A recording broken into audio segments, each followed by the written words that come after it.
There is something very wrong with the ash tree outside Sir Matthew Fell's window, and it all began with a witch. Welcome back, brave listener. This is Timeless Terrors number 184, Amor James's The Ash Tree. So keep your eyes on the branches, and whatever you see, do not look away.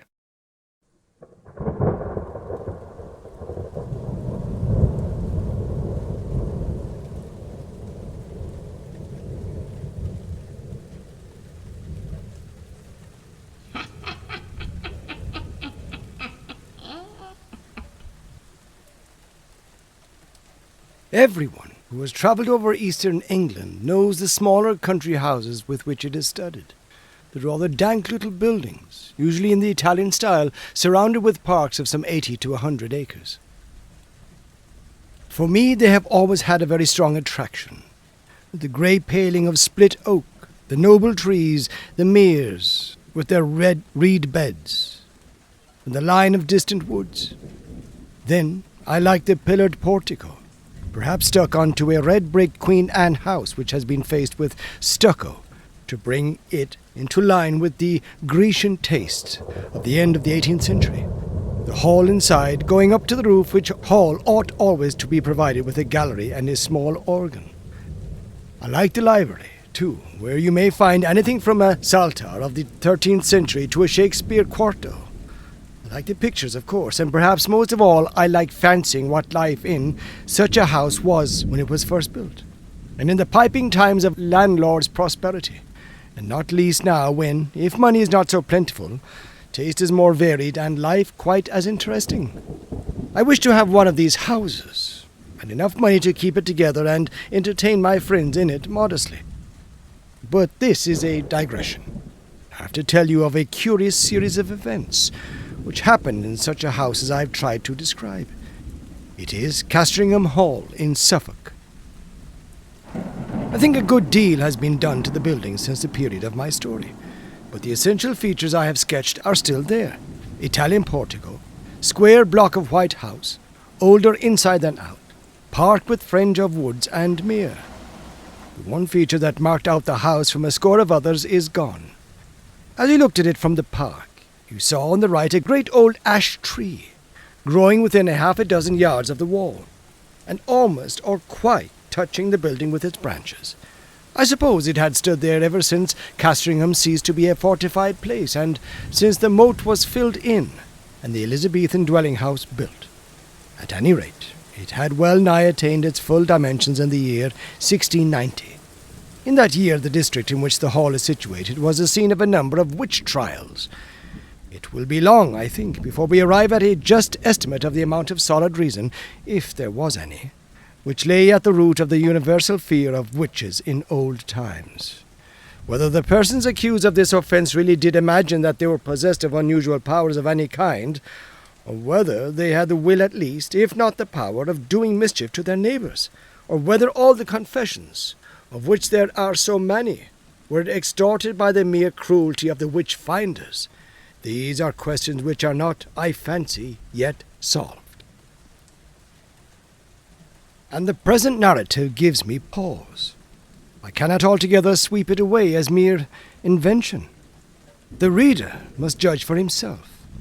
Castringham contributed a victim to the auto da fe. Mrs. Mother Soul was her name, and she differed from the ordinary run of village witches only in being rather better off and in a more influential position. Efforts were made to save her by several reputable farmers of the parish. They did their best to testify to her character, and showed considerable anxiety as to the verdict of the jury. But what seems to have been fatal to the woman was the evidence of the then proprietor of Castringham Hall, Sir Matthew Fell. He deposed to having watched her on 3 different occasions from his window, at the full of the moon, gathering sprigs from the ash tree near my house. She had climbed into the branches, clad only in her shift, and was cutting off small twigs with a peculiarly curved knife. And as she did so, she seemed to be talking to herself. On each occasion, Sir Matthew had done his best to capture the woman, but she had always taken alarm at some accidental note he had made. and all he could see when he got down to the garden was a hare running across the park in the direction of the village. On the third night he had been at the pains to follow at his best speed, and had gone straight to Mrs. Mothersole's house. But he had had to wait a quarter of an hour, battering at her door. And then she had come out very cross, and apparently very sleepy, as if just out of bed, and he had no good explanation to offer of his visit. Mainly on this evidence, though there was much more of a less striking and unusual kind from other parishioners, Mrs. Mothersole was found guilty and condemned to die. She was hanged a week after the trial, with 5 or 6 more unhappy creatures, at Bury St. Edmunds. Sir Matthew Fell, then Deputy Sheriff, was present at the execution. It was a damp, drizzly March morning when the cart made its way up the rough grass hill outside Northgate, where the gallows stood. The other victims were apathetic or broken down with misery, but Mrs. Mothersole was, as in life so in death, of a very different temper. Her poisonous rage, as a reporter of the time puts it, did so work upon the bystanders, yea, even upon the hangman, that it was constantly affirmed of all that saw her that she presented the living aspect of a mad devil. Yet she offered no resistance to the officers of the law. Only she looked upon those that laid hands upon her with so direful and venomous an aspect that, as one of them afterwards assured me, the mere thought of it preyed inwardly upon his mind for 6 months after. However, all that she is reported to have said was the seemingly meaningless words, "There will be guests at the hall," which she repeated more than once in an undertone. Sir Matthew Fell was not unimpressed by the bearing of the woman. He had some talk upon the matter with the vicar of his parish, with whom he travelled home after the assize business was over. His evidence at the trial had not been very willingly given. He was not specially infected with the witch-finding mania, but he declared then and afterwards that he could not give any other account of the matter than that he had given, and that he could not possibly have been mistaken as to what he saw. The whole transaction had been repugnant to him, for he was a man who liked to be on pleasant terms with those about him. But he saw a duty to be done in this business, and he had done it. That seems to have been the gist of his sentiments, and the vicar applauded it, as any reasonable man must have done. A few weeks after, when the moon of May was at the full, vicar and squire met again in the park, and walked to the hall together. Lady Fell was with her mother, who was dangerously ill, and Sir Matthew was alone at home. So the vicar, Mr. Crone, was easily persuaded to take a late supper at the hall. Sir Matthew was not very good company this evening. The talk ran chiefly on family and parish matters, and, as luck would have it, Sir Matthew made a memorandum in writing of certain wishes or intentions of his regarding his estates, which afterwards proved exceedingly useful. When Mr. Crone thought of starting for home, about 9:30, Sir Matthew and he took a preliminary turn on the gravelled walk at the back of the house. The only incident that struck Mr. Crone was this. They were in sight of the ash tree, which I described as growing near the windows of the building, when Sir Matthew stopped and said, "What is that runs up and down the stem of the ash? It is never a squirrel. They will all be in their nests by now." The vicar looked and saw the moving creature, but he could make nothing of its colour in the moonlight. The sharp outline, however, seen for an instant, was imprinted on his brain, and he could have sworn he said, though it sounded foolish, that squirrel or not, it had more than 4 legs. Still, not much was to be made of the momentary vision, and the 2 men parted. They may have met since then, but it was not for a score of years. Next day, Sir Matthew Fell was not downstairs at 6 in the morning, as was his custom, nor at 7, nor yet at 8. Hereupon the servants went and knocked at his chamber door. I need not prolong the description of their anxious listenings and renewed batterings on the panels. The door was opened at last from the outside, and they found their master dead and black. So much you have guessed. That there were any marks of violence did not at the moment appear, but the window was open. One of the men went to fetch the parson, and then by his directions rode on to give notice to the coroner. Mr. Crome himself went as quick as he might to the hall, and was shown to the room where the dead man lay. He has left some notes among his papers which show how genuine a respect and sorrow was felt for Sir Matthew. There is also this passage, which I transcribe for the sake of the light it throws upon the course of events, and also upon the common beliefs of the time. There was not any the least trace of an entrance, having been forced to the chamber, but the casement stood open, as my poor friend would always have it in this season. He had his evening drink of small ale, in a silver vessel of about a pint measure, and tonight had not drunk it out. This drink was examined by the physician from Bury, a Mr. Hodgkins, who could not, however, as he afterwards declared upon his oath, before the coroner's quest, discover that any matter of a venomous kind was present in it. For, as was natural, in the great swelling and blackness of the corpse, there was talk made among the neighbours of poison. The body was very much disordered as it lay in the bed, being twisted, after so extreme a sort as gave to probable conjecture that my worthy friend and patron had expired in great pain and agony. What is as yet unexplained, and to myself the argument of some horrid and artful design in the perpetrators of this barbarous murder, was this, that the women which were entrusted with the laying out of the corpse and washing it, being both sad persons and very well respected in their mournful profession, came to me in a great pain and distress, both of mind and body, saying what was indeed confirmed upon the first view, that they had no sooner touched the breast of the corpse with their naked hands than they were sensible of a more than ordinary violent smart and aching in their palms, which, with their whole forearms, in no long time swelled so immoderately, the pain still continuing, that, as afterwards proved, during many weeks they were forced to lay by the exercise of their calling, and yet no mark seen on the skin. Upon hearing this, I sent for the physician, who was still in the house, and we made as careful a proof as we were able, by the help of his small magnifying glass of crystal, of the condition of the skin on this part of the body, but could not detect with the instrument we had any matter of importance beyond a couple of small punctures or pricks, which we then concluded were the spots by which the poison might be introduced, remembering that ring of Pope Borgia, with other known specimens of the horrid art of the Italian poisoners of the last age. So much is to be said of the symptoms seen on the corpse. As to what I am to add, it is merely my own experiment, and to be left to posterity to judge whether there be anything of value therein. There was, on the table by the bedside, a Bible of the small size, in which my friend, punctual as in matters of less moment, so in this more weighty one, used nightly, and upon his first rising, to read a set portion, and I taking it up, not without a tear, duly paid to him, which from the study of this poorer adumbration was now passed to the contemplation of its great original, it came into my thoughts, as at such moments of helplessness we are prone to catch at any the least glimmer that makes promise of light, to make trial of that old and by many accounted superstitious practice of drawing the sorties, of which a principal instance, in the case of his late sacred majesty, the blessed martyr King Charles, and my Lord Falkland, was now much talked of. I must needs admit that by my trial not much assistance was afforded me.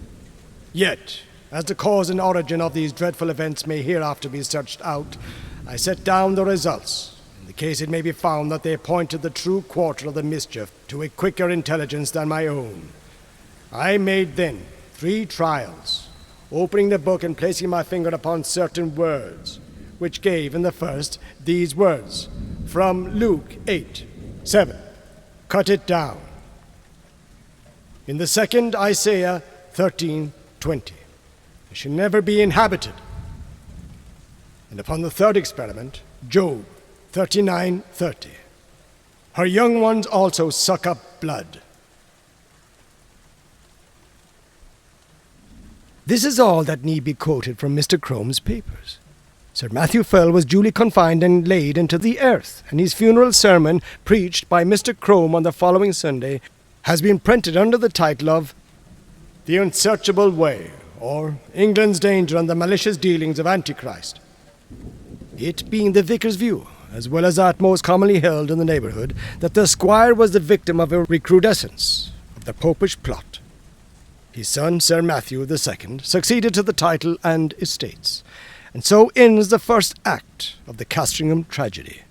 It is to be mentioned, though the fact is not surprising, that the new baronet did not occupy the room in which his father had died, nor indeed was it slept in by anyone but an occasional visitor during the whole of his occupation. He died in 1735, and I do not find that anything particular marked his reign, save a curiously constant mortality among his cattle and livestock in general, which showed a tendency to increase slightly as time went on. Those who are interested in the details will find a statistical account in a letter to the Gentleman's Magazine of 1772, which draws the facts from the baronet's own papers. He put an end to it, at last, by a very simple expedient, that of shutting up all his beasts in sheds at night, and keeping no sheep in his park, for he had noticed that nothing was ever attacked that spent the night indoors. After that the disorder confined itself to wild birds and beasts of chase. But as we have no good account of the symptoms, and as all-night watching was quite unproductive of any clue, I do not dwell on what the Suffolk farmers called the Castringham sickness. The second Sir Matthew died in 1735, as I said, and was duly succeeded by his son, Sir Richard. It was in his time that the great family pew was built out on the north side of the parish church. So large were the squire's ideas that several of the graves on that unhallowed side of the building had to be disturbed but to satisfy his requirements. Among them was that of Mrs. Mothersole, the position of which was accurately known thanks to a note on a plan of the church and yard, both made by Mr. Crome. A certain amount of interest was excited in the village when it was known that the famous witch, who was still remembered by a few, was to be exhumed, and the feeling of surprise, and indeed disquiet, was very strong when it was found that, though her coffin was fairly sound and unbroken, there was no trace whatever inside it of body, bones, or dust. Indeed, it is a curious phenomenon, for at the time of her burying no such things were dreamt of as resurrection men, and it is difficult to conceive any rational motive for stealing a body otherwise than for the uses of the dissecting room. The incident revived for a time all the stories of witch trials and of the exploits of the witches, dormant for 40 years, and Sir Richard's orders that the coffin should be burnt were thought by a good many to be rather foolhardy, though they were duly carried out. Sir Richard was a pestilent innovator, it is certain. Before his time the hall had been a fine block of the mellowest red brick, but Sir Richard had travelled in Italy and became infected with the Italian taste, and, having more money than his predecessors, he determined to leave an Italian palace where he had found an English house. So stucco and ashlar masked the brick. Some indifferent Roman marbles were planted about in the entrance hall and gardens. A reproduction of the Sibyl's temple at Tivoli was erected on the opposite bank of the Mere, and Castringham took on an entirely new and, I must say, a less engaging aspect. But it was much admired, and served as a model to a good many of the neighbouring gentry in after years. One morning, it was in 1754, Sir Richard woke after a night of discomfort. It had been windy, and his chimney had smoked persistently, and yet it was so cold that he must keep up a fire. Also, something had so rattled about the window that no man could get a moment's peace. Further, there was the prospect of several guests of position arriving in the course of the day, who would expect sport of some kind, and the inroads of the distemper, which continued among his game, had been lately so serious that he was afraid for his reputation as a game preserver. But what really touched him most nearly was the other matter of his sleepless night. He could certainly not sleep in that room again. That was the chief subject of his meditations at breakfast, and after it he began a systematic examination of the rooms to see which would suit his notions best. It was long before he found one. This had a window with an eastern aspect, and that with a northern. This door the servants would be always passing, and he did not like the bedstead in that. No, he must have a room with a western lookout, so that the sun could not wake him early, and it must be out of the way of the business of the house. The housekeeper was at the end of her resources. "Well, Sir Richard," she said, "you know that there is but one room like that in the house." "Which may that be?" said Sir Richard. "And that is Sir Matthew's, the west chamber." "Well, put me in there, for there I lie tonight," said her master. "Which way is it?" "Here, to be sure." And he hurried off. "Oh, Sir Richard, but no one has slept there these 40 years. The air has hardly been changed since Sir Matthew died there." Thus she spoke, and rustled after him. "Come, open the door, Mrs. Chiddock. I'll see the chamber at least." So it was opened, and indeed the smell was very close and earthy. Sir Richard crossed to the window, and, impatiently, as was his wont, threw the shutters back, and flung open the casement. For this end of the house was one which the alterations had barely touched, grown up as it was with the great ash tree, and being otherwise concealed from view. "Air it, Mrs. Chiddock, all to-day, and move my bed furniture in the afternoon. Put the Bishop of Kilmore in my old room." "Pray, Sir Richard," said a new voice, breaking in on this speech, "might I have the favour of a moment's interview?" Sir Richard turned around and saw a man in black in the doorway, who bowed. "I must ask your indulgence for this intrusion, Sir Richard. You will perhaps hardly remember me. My name is William Crome, and my grandfather was vicar here in your grandfather's time." "Well, sir," said Sir Richard, "the name of Crome is always a passport to Castringham. I am glad to renew a friendship of 2 generations standing. In what can I serve you? For your hour of calling, and if I do not mistake your bearing, shows you to be in some haste." "That is no more than the truth, sir.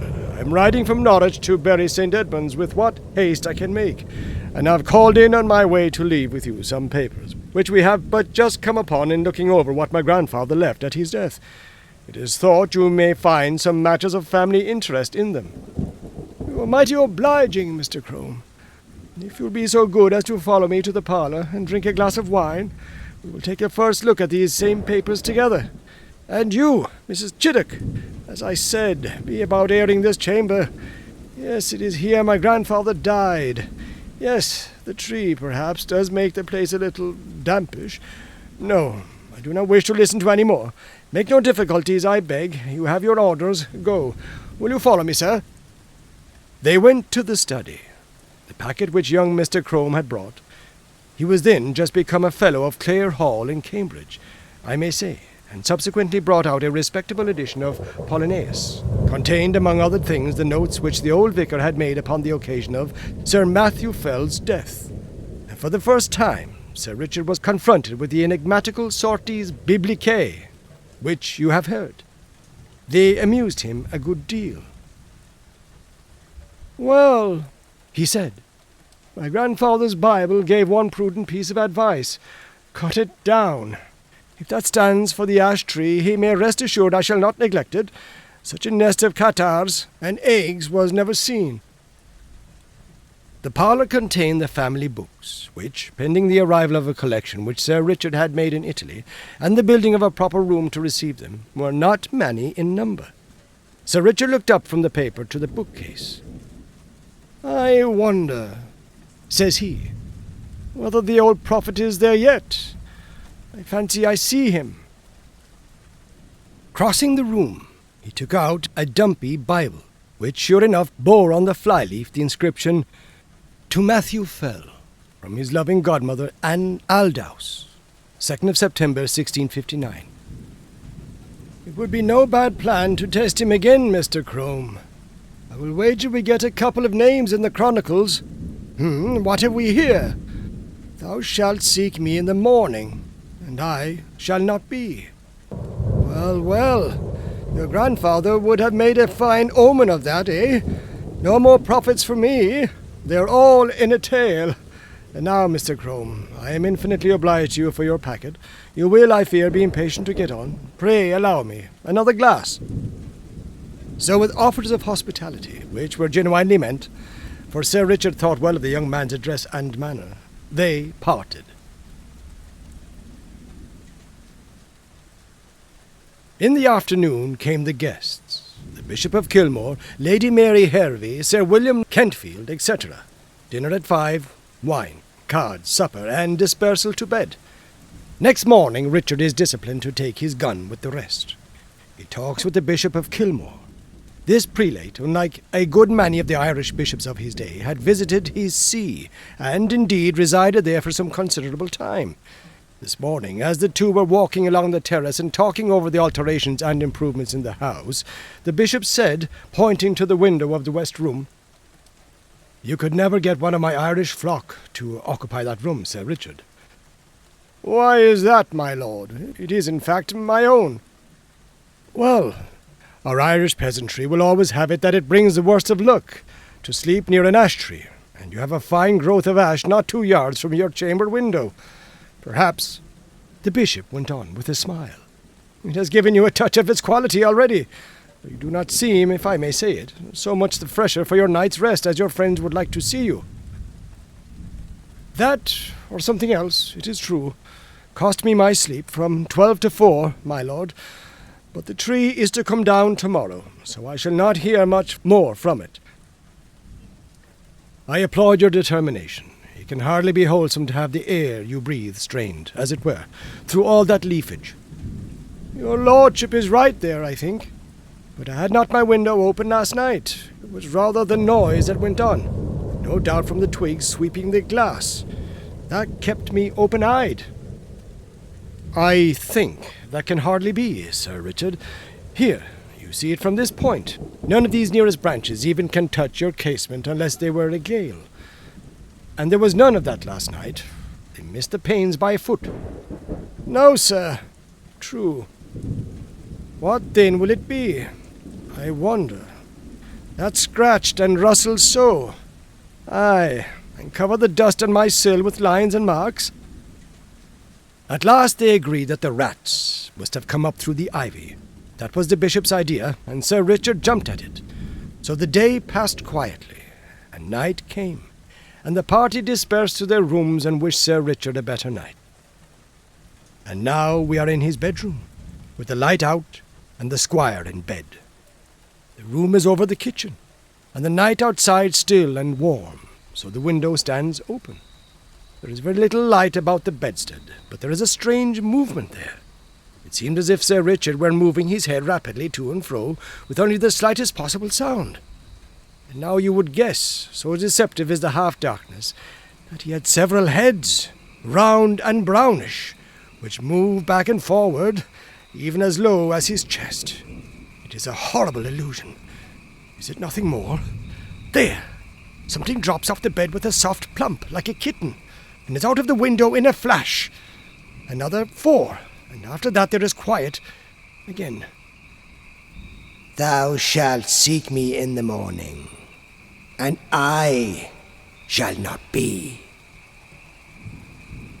As with Sir Matthew, so with Sir Richard, dead and black in his bed. A pale and silent party of guests and servants gathered around the window when the news was known. Italian poisoners, popish emissaries, infected air, all these and more guesses were hazarded. The Bishop of Kilmore looked at the tree, in the fork of whose lower boughs a white tomcat was crouching, looking down the hollow which years had gnawed in the trunk. It was watching something inside the tree with great interest. Suddenly, it got up and craned over the hole. Then a bit of the edge on which it stood gave way and it went slithering in. Everyone looked up at the noise of the fall. It is known to most of us that a cat can cry, but few of us have heard, I hope, such a yell as came out of the trunk of the great ash. 2 or 3 screams there were. The witnesses are not sure which. And then a slight and muffled noise of some commotion or struggling was all that came. But Lady Mary Hervey fainted outright, and the housekeeper stopped her ears and fled till she fell on the terrace. The Bishop of Kilmore and Sir William Kentfield stayed, yet even they were daunted, though it was only at the cry of a cat, and Sir William swallowed once or twice before he could say, "There is something more than we know of in that tree, my lord. I am for an instant search." And this was agreed upon. A ladder was brought, and one of the gardeners went up and, looking down the hollow, could detect nothing but a few dim indications of something moving. They got a lantern and let it down by a rope. "We must get at the bottom of this. My life upon it, my lord, but the secret of these terrible deaths is there." Up went the gardener again with the lantern, and let it down the hole cautiously. They saw the yellow light upon his face as he bent over, and saw his face struck with an incredulous terror and loathing before he cried out in a dreadful voice and fell back from the ladder, where, happily, he was caught by two of the men, letting the lantern fall inside the tree. He was in a dead faint, and it was some time before any word could be got from him. By then they had something else to look at.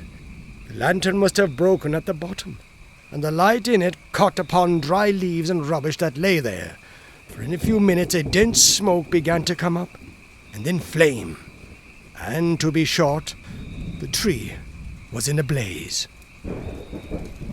The bystanders made a ring at some yards' distance, and Sir William and the bishop sent men to get what weapons and tools they could, for clearly whatever might be using the tree as its lair would be forced out by the fire.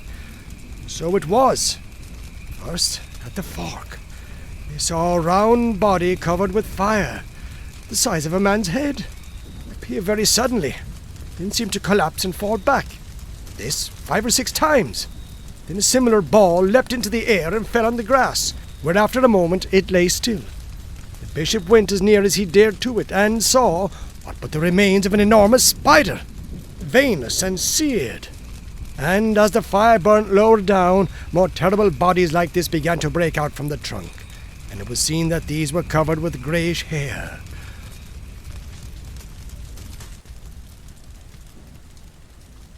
All that day the ash burned, and until it fell to pieces the men stood about it, and from time to time killed the brutes as they darted out. At last there was a long interval, when none appeared, and they cautiously closed in and examined the roots of the tree. "They found," says the Bishop of Kilmore, "below it a rounded hollow place in the earth, wherein were 2 or 3 bodies of these creatures that had plainly been smothered by the smoke. And, what is to me more curious, at the side of this den, against the wall, was crouching the anatomy or skeleton of a human being, with the skin dried upon the bones, having some remains of black hair, which was pronounced by those that examined it to be undoubtedly the body of a woman, and clearly dead for a period of 50 years.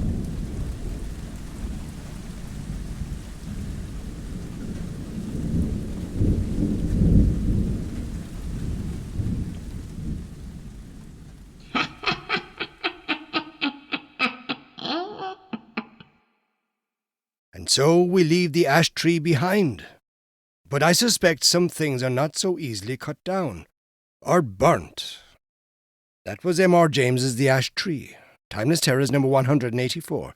I hope you've enjoyed tonight's journey into one of the darkest corners of classic ghost fiction. If you enjoyed the story, join me again for another journey into the unknown. Mind how you go. And remember this: what is hidden in the dark is not always meant to be found. Good night.